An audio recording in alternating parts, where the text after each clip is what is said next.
Hello and welcome to Dragoncast, home of House of the Dragon. I'm your host and maester of ceremonies, Jamie East. Joining me this week to discuss all things House of the Dragon are, as always, journalist, writer, and the Valyrian steel gauntlet on the hand of the king, Chris Mandle. Hello. And this week's extraordinarily special guest. She's an actor, a writer, comedian, exceptional television presenter, and has also been known to conduct the occasional orchestra in her spare time. She was the realm's delight before most of us had ever heard of a Rhaenyra. She is my queen, and always was and will be my Thronecast buddy and boss. Sue Perkins, it's lovely to see you. I'm right back at you, sweets. And can you always, for the record, introduce me in everything I know? That's exactly what I'll do. Yeah, and I will bow. I'll walk out of a room backwards, not breaking eye contact.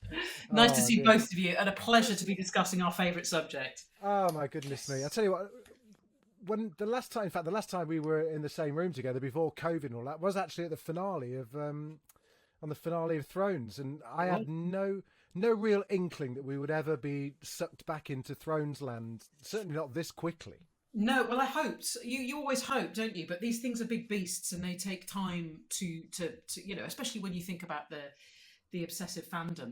We want the shows to be great and sumptuous and well thought out, and boy, if they delivered that in spades as it goes. So how have you found it then? Because you've been out, I know you've been out working abroad, as they say, and have you managed to catch it all? Have you managed to get involved in all of yes, nothing stops craziness? me. Nothing stops me. So New Zealand time was there was no issue. It doesn't matter what time of the night or day, I'll be there. So I watched the first ep and I thought, great, they've gone with the familiar. It feels reassuring.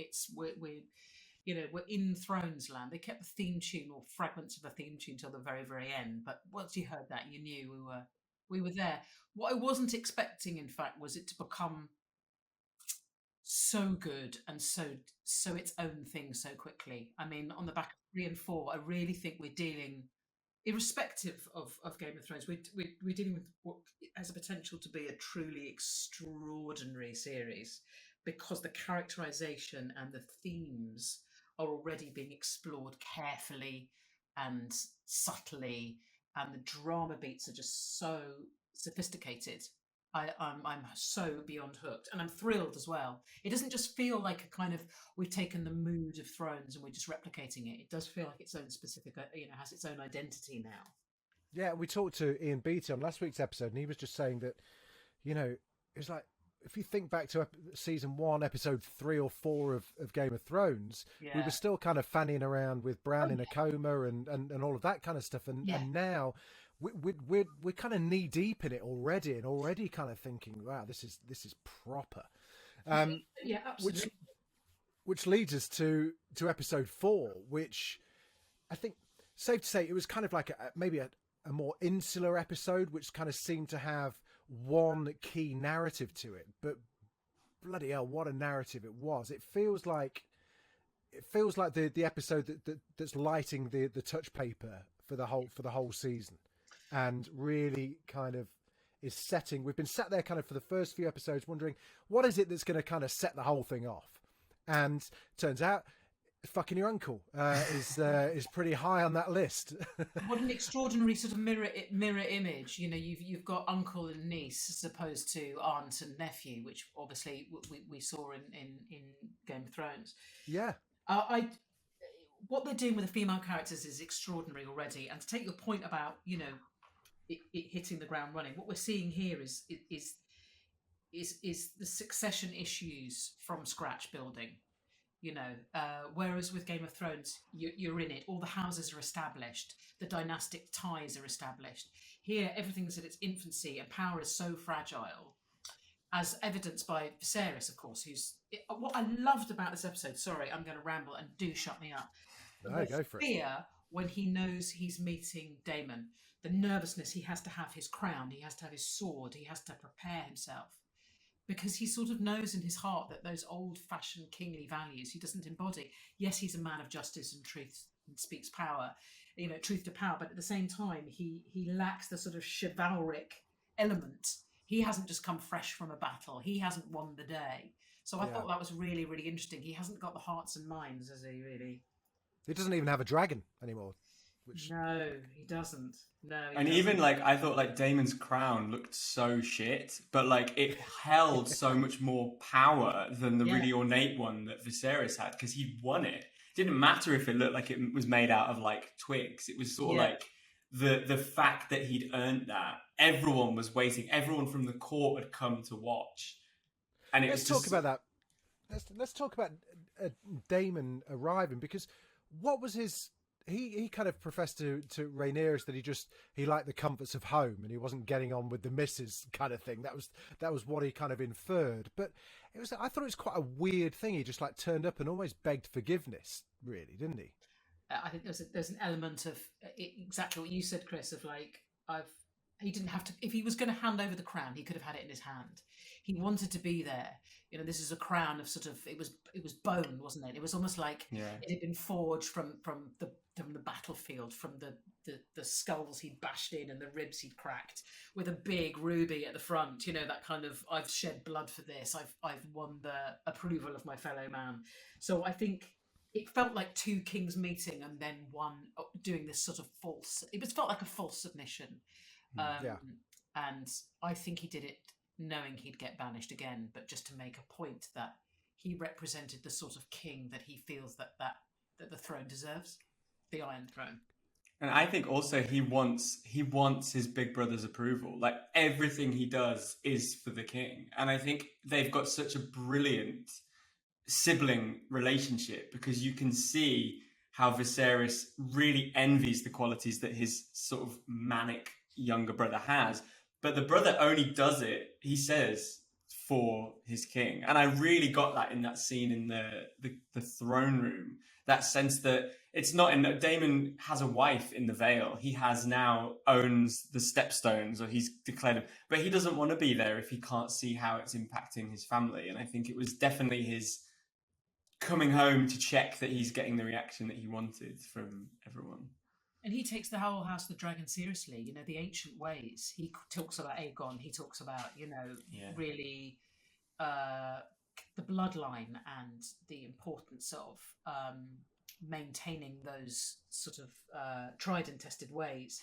And I agree with you. Yeah, they kind of two halves of the same coin, but at the same time, look at what happens when Viserys says he's going to help out.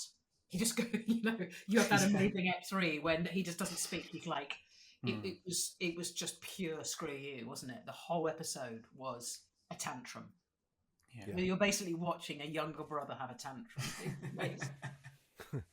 And I mean, his timing's pretty fortunate, as it turns out, because his path to the throne, as he works out throughout the episode, is Rhaenyra. Yeah.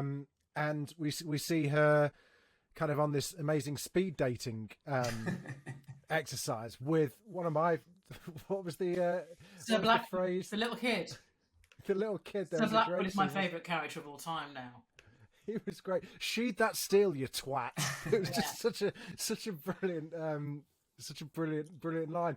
But she doesn't know what she wants, and I think that was her kind of narrative through this was kind of like she kind of knows that she's got to marry, but she just can't see much out there that she likes. I think what was amazing about this episode, and it's almost like it really feels like the showrunner they've really addressed the sort of female character issue. You know, there's a lot going on in these female characters, and what I loved about this episode is you're absolutely right.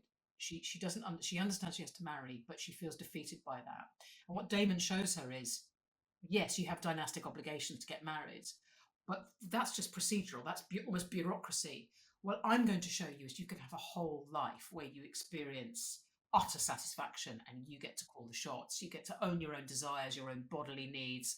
And he sort of liberates her. So while some people take from that creepy, icky scene, actually, you see what happens after it, which is she just goes back and goes, okay, I want you. I want my bodyguard.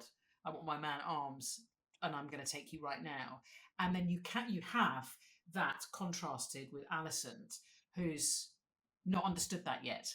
She's been planted in that place by her dad, by Otto, and you either see her with a screaming baby, pregnant, then with a screaming baby, and then being sort of lovelessly missionary by a slightly crabby, sort of scaly old man.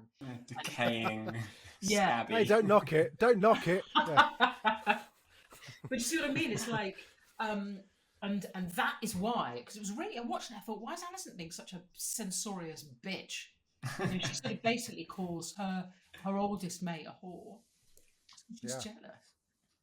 She there was an element of that there, wasn't I there? love the way though I love the way that Rhaenyra sort of said, like, I associate getting married with having to have children, and my mum had children until she died, and she didn't even have many of them. Like, most of them died. You know, they died when they were born, and you really understand. And even I think in episode 3, like, you saw her really sort of like turning her nose up at suitors because everyone wants her for her like womb, basically.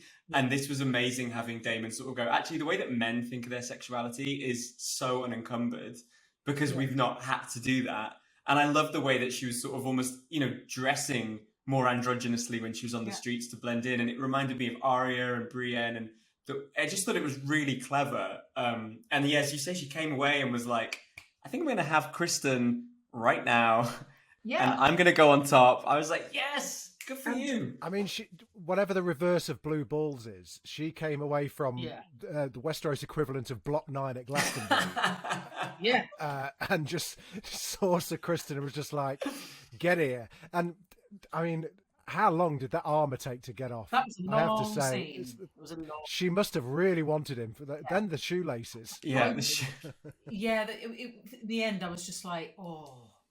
I tell you what, that under jerkin is going to be really hot and sweaty. It made me feel less sexual the more was removed. But it's exactly that, though. It's giving, when you think of a lot of the female characters in Thrones, they are in some kind of, they're in bonded labour, either because, you know, they're servants of the crown, whether high up or low down, or, you know, they're just enslaved by poverty and horror. But there was a sort of freedom. Damon gave her freedom. He gave her the keys to the city. She wandered around like a layperson. She saw what people really thought of her on the streets, and she got to choose her own sexual partner. And I just thought it was great. And she's already expressing dissatisfaction with the roles that she's being given, and she's obviously going to choose her own. Plus, you've got her in the White Hart. You've got her, and I think, getting all those signals, those prophetic signals that that she's the one. It's not the prince who's coming, but perhaps her. Do we think that there was, you know, a lot of kind of like, everyone assumed that they were going to get together at some point? It was kind of like the writing was on the wall. Do we think that's it for them now? Was that him just kind of like showing her the way, as you said, Sue, showing her how she can kind of have a cake and eat it, really? Or do we think that they are going to eventually forge an alliance? They might. I mean, it's a bit. They might forge an alliance, but they. I think that's the end of their sexual relationship. I just think the writers are almost. I'd be surprised if they went back. Remember, he was drawing back.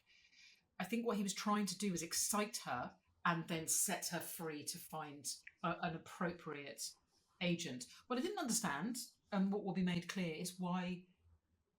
And it was so clever, you know, whatever happens to a woman sexually, even when she chooses her own sexual destiny, rumours then destroy her reputation. So you have this mid-moment where it's like, go girl, and then of course the ending was heartbreaking. It's like basically the morning after pill, and, you know, it was so like, let's all remind ourselves of actually really what it's like to be a woman at any station, you know. She's not believed. I mean, understandably, she could, you know, but Damon says we slept together, which they didn't. And, you know, she's seen as sort of broken, sullied goods to some, I think. For what we said. Yeah, she's no longer a maiden. Yeah, that was the phrase, wasn't it? And let's talk about that then, because there was a lot of kind of setup, I think, there, which I think is going to set the path for the rest of the season. Because Damon told Viserys that he did sleep with his daughter when they didn't. She did sleep with Kristen Cole. She told Alicent, she swore on her mother's life that nothing. Well, she used semantics very carefully in her discussion with Alicent. Wordsmith, isn't it? Yeah, so she didn't say that she didn't kind of like have a bit of a frolic and a fumble, but she did say that she did not sleep with him. So Alicent backed Rhaenyra to the hilt and said, "I believe her."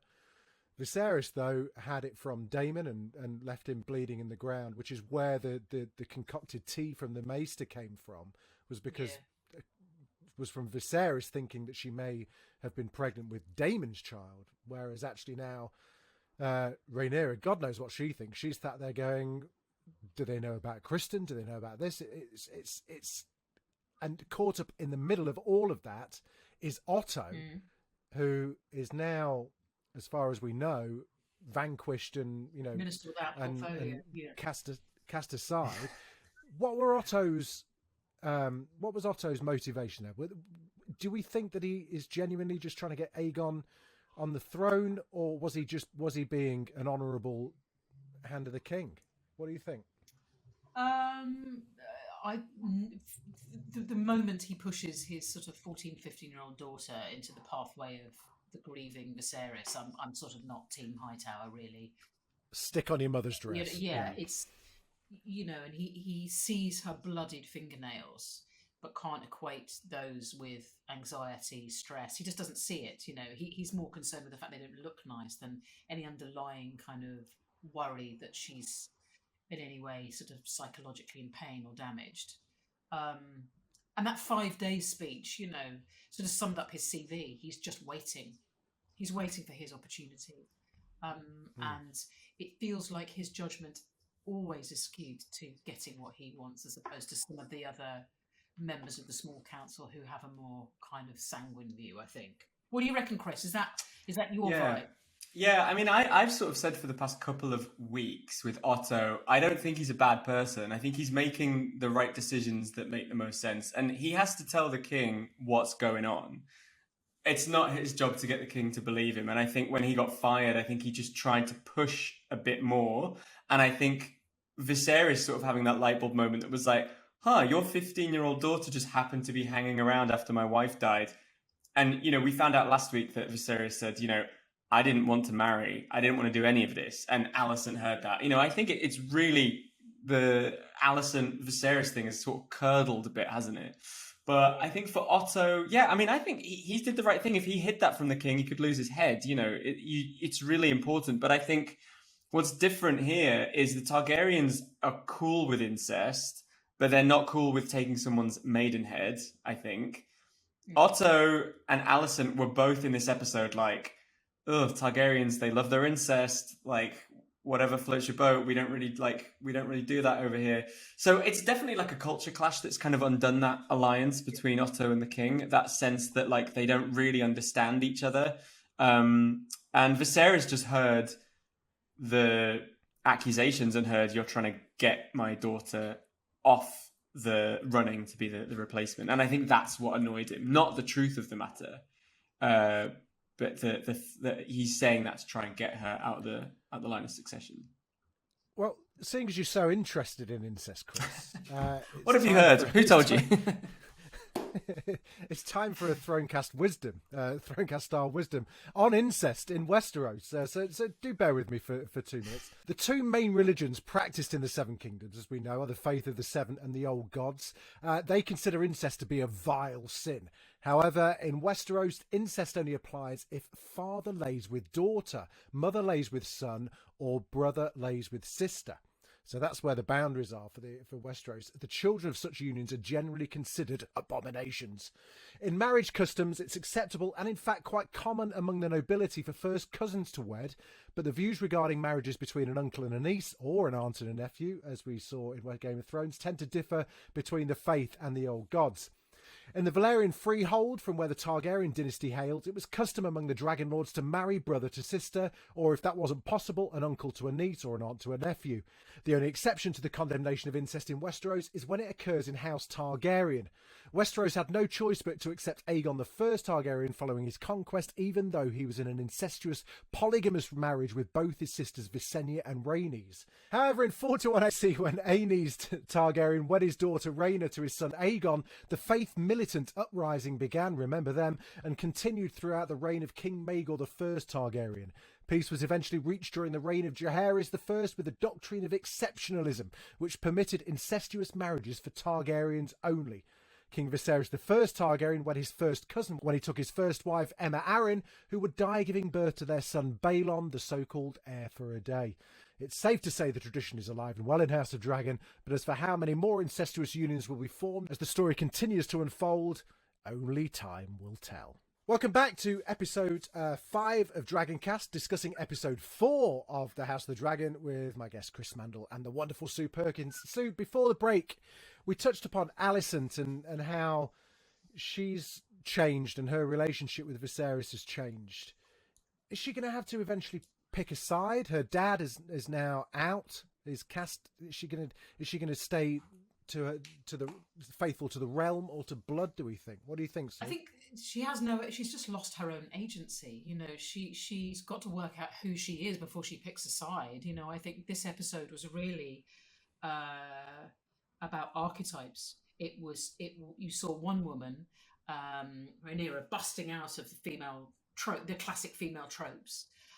Although people tried to put her in the whore bracket, obviously after her pleasure. Was it called the House of Pleasure or whatever it's called? Pleasure House. The Pleasure House. Pleasure House. Which I think was a Frankie Goes to Hollywood album. But with Alicent, she's still trapped in that sort of mum, dutiful mum kind of trope and can't escape. She's not enjoying her life. She's bound by sort of repressive, tedious duty. And as she learns this episode, she's not even bound to a man who loves her much. He's full of regret and mourning for his ex-wife, doesn't really understand why he was married again. And he has no sense of love really for her by all accounts. And she's lost her friend. I mean, what was really clear in those first 2 episodes was the bond between those 2 young women, which verged on... It was intimate, however you wish to view it. It was a very intimate relationship. And actually what's been incredible to watch in 3 and 4 is how that's been twisted by power.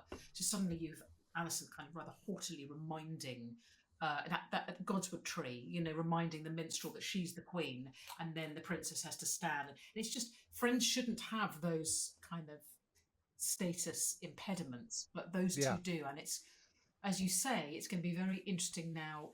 You know, these are being chipped away from Alicent because her position is pretty tenuous. I had money on her not making it through the first series. We'll see. Oh wow! Okay, a bold. This was way before we saw anything. This was just off the back of trails, and because I don't know. I'm not entirely sure that I'm right actually, but something needs to happen to her where she works out who she is and steps behind all the men. You know, out of centre from behind all these guys. Her dad, her husband. What do you think, Chris? What part is she going to forge for herself? Well, it kind of depends because I think now, she's got 2 kids. She has a second by this episode. She was pregnant in episode 3. Yeah, it just appeared. Yeah, baby Didn't Doris. Get really any information on the name or the general. Just know that it cries. Yeah, well, it's the spare. It's the spare. Isn't it? If it's nameless and no one's spoken about it, it's going to be. Yeah, don't really need to name it at this point. But just shove it in the back room. But I thought the line that she said about not really having any friends was really sort of upsetting because she's very isolated. But I think her role is. I mean, my theory is so you've got Rhaenyra, who is the next in line for the throne, and then you've got Aegon, who is Alicent's son.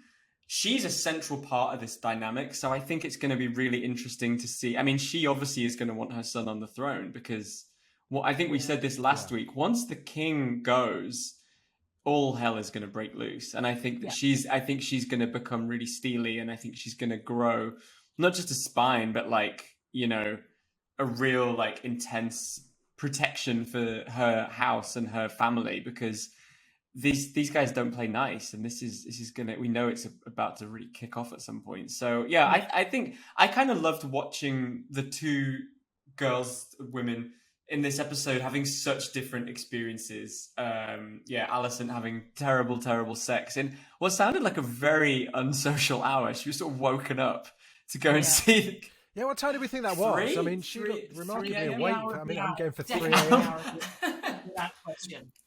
Hour of the owl. Yeah, what is There the was- hour There of was the another owl? owl, wasn't there? The hour of the fox or something. Hour of the wolf, maybe, Yeah. I think. Hour of the wolf. But I thought that, I Amazing. just want to have a side note, which was, first of all, the hour of the owl. I've never heard anyone say that on Game of Thrones before. And the other one that Otto said was, last evening, she was out last evening. I was like, is that the Yeah. sociolinguistics Yeah. of this period in Westeros? And also, Viserys said good morrow to someone, and I was like, is that what people say in Westeros? But also only said it once, so not everyone's saying it. No one else is. Yeah, it's not a thing. Stop trying to make fetch a thing, Otto. Yeah, Yeah, He's very antiquated, isn't he? He has that kind of. I guess that's a sort of probably a character point for him, that he speaks in this slightly kind of old. Yeah, like a Thespy sort of thing. Maybe in Old Town, that's what they say. But yeah, I think Alicent is really one of the most fascinating characters, and I think the Targaryens are so like unpredictable, but I think the Hightowers and the Valerians are the sort of other families in here. I just think it's really interesting that they've seem very, very different compared to the Targaryens. And you're right. You know, whatever allegiance she might have to her husband and to her father, her son is everything. And you know, she is going to be pitched directly centrally into what's about to come, because let's face it, we know that we're entering a pinch point. Something's going to happen to Viserys, and then, as you say, all hell's going to break loose, and there'll be everybody will be trying to kill her son, and everybody will be trying to kill her best friend. So it's not good for her, you know, either way. It's and her dad's not even. Yeah, in that's the King's thing. Landing. She's lost the one. I mean, Otto is not Dad of the Year. No one on Game of Thrones deserves one of those Father of the Year mugs, frankly. But Otto is not necessarily the kindest father, but he is one of the only people in her corner. And I wonder what's going to happen when, in the sort of fallout from him leaving. I also think her experience sort of marrying off quite young, I think she's going to get those kids, boyfriends and girlfriends very quickly. Because she's like, that's the only way I can kind of grow any sort of status in this world is by getting some alliances of my own. And even without hearing, as she did, that the husband doesn't really care for her, she also has the knowledge that he has not changed his mind as to the succession. Yeah. He finally got the male heir he wanted, and it made no difference because he knows his daughter has the skill set. Well, he's still got this. He's still got the vision of Song of Ice and Fire in his mind, hasn't he? You know, there was the great scene with the cat's paw dagger in the flames, where the fabled prince that was promised line was shown to her. He's still, you know, he is staying true to Game of Thrones, and he knows that is the one big threat to everything, and he keeps trying to instill that on Rhaenyra, and she just used that opportunity to throw Otto under the bus, because I think Otto she did that at the end. It was all going okay, and then she was just like, hang on a minute, he's so impressionable, isn't he, Viserys? He's obviously so ill and kind of like panicking about legacy and what's going to happen after he's gone. But he seems so malleable by everyone that kind of talks to him, especially Rhaenyra. She played the Game of Thrones this episode. She played it. She went, right, I will marry Laenor. I'm not going to choose. I'm not going to go on any more blind dates, but you need to get rid of Otto. And I was like, that's the moment where she's clicked into place. Like, if you're going to, like, you know, hire me out and make me part of your... If this is a transaction, then it's where Sansa got to in sort of series 5-6. Yeah. You know, after the brutalization of her by Ramsay. But we've got it here in a young, very, very young woman, and who's just gone, as you say. I mean, bargaining with the king, and she does it because he's scared of her. He's scared of her, and he's scared of Damon. He knows he hasn't got the chops for it, and so he bows. And I think he's scared she'll become more like Damon unless he does like entertain her in some case. And I think this incest gate, as it may be known, was a wake-up call with him that she is drawn to his characteristics to a dangerous degree, and they need to hash something out. But my question is, and I'd love to know what both of you think about this, why, like, the Valerians are like a really good match. Like, they've got kids, they're like ancient house. Why is it like only now that they're like, what if she married their son? Like, it feels like this would have been something they could have planned like 10 years ago, but everyone seems to, this seems to have been almost like the last possible choice. There's a lot of stuff. There's a lot of stuff about the sea, isn't there? The idea, because the idea now that Corlys is marrying his daughter to the Sea Lord, into the Bravos, family. Yeah. The dynastic sort of inclinations seem to be we need ships rather than anything else, and I'm not quite sure why. Because the narrows, I don't know. Maybe there's something involved. Well, we've not heard much about. I think we've not heard much about the other worlds like Dawn and all of those kind of places. I think they're kind of untapped territory in terms of both to either conquer or pledge allegiances with. So I guess the one thing you need apart from a dragon would be the ships, which is where Corlys kind of holds all the cards, really, I presume. As to kind of why they never thought of the Union before, I've got no idea, because it was all about Viserys and the daughter rather. I wondered if he doesn't want to like give any power over to his cousin Rhaenys. I wondered if he's just she was supposed to have the throne before him, and if he marries into her family, like they might have a stronger claim. But she's not been. Eve Best has been very absent in the last 2 weeks, and she's so good though. When she's gonna bring it. Such a great criminally underused so far, and I just know. I thought in episode 2 she was incredible, so I just really want her to be kind of front and center a bit more. She's got what I love about that performance, and I could talk about similarly. Matt Smith is doing it with Damon. You know, he's both a particle and a wave. He's both sort of sympathetic and tortured and absolutely psychotic. But what Eve Best is doing with Rhaenys is she's got the sort of hard-edged "I'm going to screw you" of Cersei, but the kind of jolly, motherish kind of Diana Rigg thing going on as well. The sort of encouraging, nurturing old woman who's seen it all, done it all, and you don't know which way she's going to turn. And you know, she'll talk about tradition and maintain tradition whilst making it really clear that's going to inhibit what Rhaenyra wants to do. So they're gonna absolutely. Again, I see Rhaenys as really coming into play once it explodes. Yeah. She's going to want to surely reignite her own claim. That's what I think. And because it is. I mean, if you look at it, it's pretty. Now he's got a male heir and has appointed his daughter as successor. It's a weak link, but she I'm sure has got a lot of connections. I think a child from both those families, which are both ancient families, they love blood purity in this place. I just wonder if they're like, okay, a child from this is like everyone, this is like the purest child in the world. Like this could be, you know, the like savior sort of thing. But yeah, I think Viserys seems very reluctant to give his cousin any more ammunition or. Well, Viserys said to Rhaenyra, he reaffirmed that House Targaryen have got to stick together. Do we think there's any chance of that happening once Viserys is gone? I mean, it's just there's Rhaenyra and Damon. I wouldn't leave them in charge of anything. I think together they create something sort of extraordinary. I don't think it'll be a sexual partnership, but depending on how it cuts.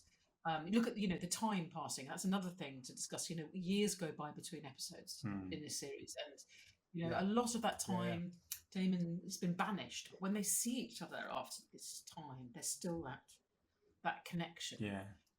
I think that's embedded now, and I think they will absolutely ally at some point. I've just thought of something, which is you were talking about kids and stuff, and how the bloodline. We know that Rhaenyra doesn't want children because she wants it all. She doesn't want to pass the line of succession down. I'm just thinking, because there's never a wasted moment in this series, whether the morning after tea, now she knows it's there, she might well use again once she gets married to make sure she doesn't get pregnant. Just putting it out there. True. That might not be the last, but she might use it. as a counter, I'm going to throw out maybe she didn't even drink it. We saw I'm her going to take looking your at it. two. I'm going to take your We saw her two looking at it. tea theories and raise you a third. Okay. After that scene, or just before that scene where she was given the moon tea, Alicent was also drinking a cup of tea. Do we think she's taking contraception so she doesn't have to have any more kids? Or was it like a sort of sleepy tea from Pucker, or other brands are available? Do we think it was just a symbol, or do we think she's like, mate, make a double batch. I need some. I've had to lie under that sweaty so-and-so for half an hour. Is the moon tea, by the way, It's all served in a tea. moon cup? That's my answer. But yeah, I think that's a really good. That's got me thinking. The way they're sort of united after that episode and their experience. It doesn't matter which family. It doesn't matter who you're married to. This is how you have to live in this world. A lot of tea, a lot of tannins, Yeah, lot of tannins. true. A lot of tannins. I want to give a shout out to what felt great was Otto's little Varys. He's got his little sparrows out there, hasn't he? I enjoyed that. Yeah. I don't think that's the last we're going to see of that little kid. I enjoyed that, which I think is going to, Otto may well be banished from inside the castle, but he's going to be literally standing there. Can we talk about this? Can we talk about the secret door that is for some reason built into her, that goes straight to her, the corridor that goes to her bedroom, that is sort of for like going out, like sneaking out at night, but it's the complex passageway that no one knows about, and yet it opens out onto a courtyard in the middle of Kingston. Exactly.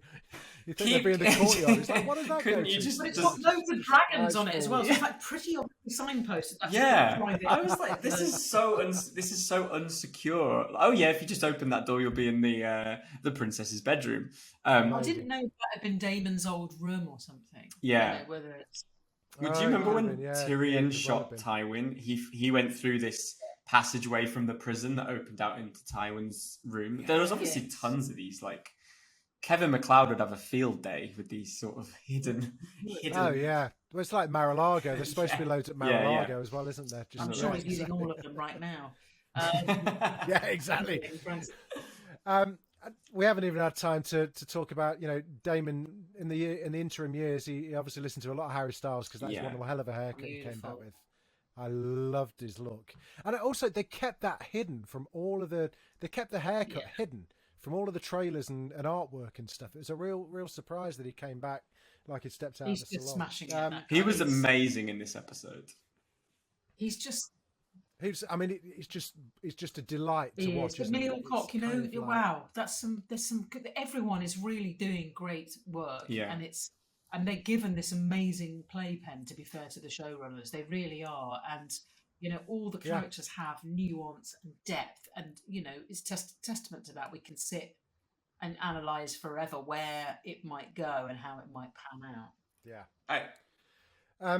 Well, what we would normally do now is play the teaser trailer for next week's episode, but we can't do that because we're recording this a week in advance. All I'm going to say is, holy shit, another wedding. Here we go. Surely they can't. Can they?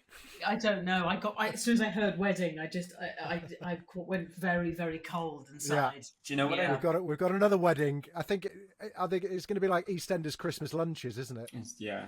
I think what the white Ford will pull up and somebody will get mown down, I imagine. I mean, we probably can't talk about it at all, but what I would say about this episode, I think what made it so special is that all the characters interacted with each other. Like that everyone all the synapses were firing. And I think there's been definitely moments in this season where everyone is kind of off, having one scene here and one scene there, but everyone got to kind of butt heads. And I think that's what made Game of Thrones so brilliant, was new. Do we think that's a COVID-y kind of? Do we think that's a COVID-y issue? We had a bit of a chat about this before we recorded, but I think a big where you notice the sort of sparseness, I think you have to remember that some of the cast would bubble, some of the scenes were filmed in, I think all the council scenes might have been done in like half a week or something. And I think there will be moments where they had to, maybe the reason Eve Best is not around is because they can't go on that set for just two characters. They can't. You know, we're not dropping in with as many people compared to Game of Thrones, but I think it must be a COVID thing, which makes me think it will kind of wind down at some point. Maybe. Yeah, but I'm not, you know, much as I'm like, I like you to crave more of the best character, but I'm not noticing. For me, it's really, really turning into such a compelling drama that isn't just Shades of Thrones. It's its own entity that has the very best of what we enjoyed about its distant cousin. It feels like we've been watching it for a long time already, doesn't it? I feel so invested in it. Yeah. Something really changed in the middle of 2 for me, and then cemented in 3 and 4, and now I'm sort of addicted properly. I also feel like the stakes somehow feel really different, even though they're sort of not. Like, there's something that what is hanging in this show is just very different than Thrones. And you're right. I think a lot of the same ingredients, but it's somehow a very different show. And it's just such a pleasure to have it back. I'm just like, I just love having it back. There's not really been anything on telly that's filled that gap for the last few years. Not there's very few shows that you can chew the fat out of like this ad infinitum. The characters just, and the world is spellbinding, and they've done an insanely good job, I think. Yeah, I think ironically the nearest thing is Succession. Yeah, I think which is similar sort of premise, a lot of the same really. Themes, a lot of the same themes. Oh yeah, exactly that. Well, you know what House of the Dragon does need to? It needs a full-time spin-off show. Who knows? One day, maybe. One day, maybe we will be reunited. We should pray to the old gods. Exactly. Pray to the old gods. Just no way to talk about the commissioning. No, we're not allowed to talk about them. Don't say the names out loud. Sue, thank you so much for coming on. Absolutely delightful to see you. And who knows? We may be reunited very, very soon. Fingers crossed, my love. Fingers crossed. Chris, thank you so much, buddy. See you next week, where we will be discussing, hopefully, what was just a nice finger buffet and a dance to Christy Berg. But knowing Game of Thrones, the wedding will go completely tits up. Until next time. Until next time, thanks for watching and listening to Dragoncast. There will be a new episode of Dragoncast, home of House of the Dragon, every single week. Do us a favour, subscribe, like, leave us a comment, let us know what you think of the podcast. Follow us on Twitter at dragoncast.pod or send us an email, dragoncast@daftdoris.com. Thanks very much.